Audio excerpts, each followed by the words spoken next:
तलबा बेटा ऐसा था कि तुमने ड्यूरिंग प्रेगनेंसी में और उससे पहले तुम्हारा जो थोड़ा सा एंजाइटी का इशू था।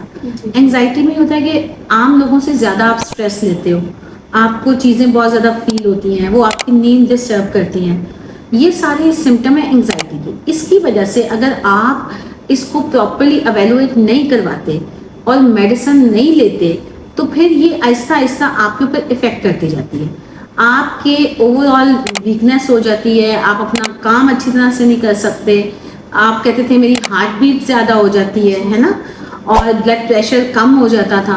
तो ड्यूरिंग डिलीवरी हुआ ये कि आपने इतना स्ट्रेस लिया और उस स्ट्रेस को आपने बॉदर ही नहीं किया, मतलब आपने समझा ही नहीं कि इसी को हमें चेक करवाना चाहिए।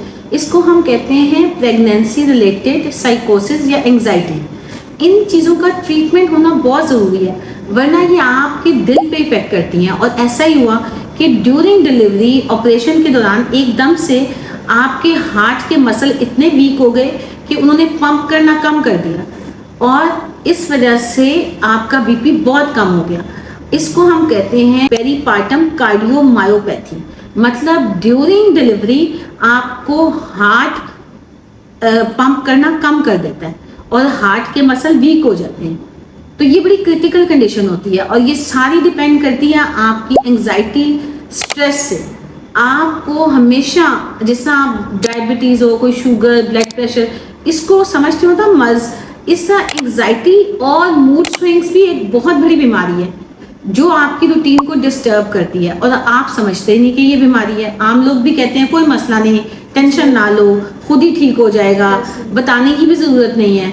तो फिर ये सारी चीज़ें एग्रीवेट होके ना आप पे बैडली इफेक्ट करती हैं। आप साइकोसिस, एंजाइटी, डिप्रेशन का शिकार हो जाते हो और 40% लोगों को डिलीवरी के बाद भी साइकोसिस होता है। इसके चांसेस रहते हैं आपकी डिलीवरी के बाद। इसलिए आपने खुश रहना है, लिक्विड इनटेक ज़्यादा लेना है, हाइड्रेशन बेहतर रखनी है और रेस्ट करना है। ठीक है ना।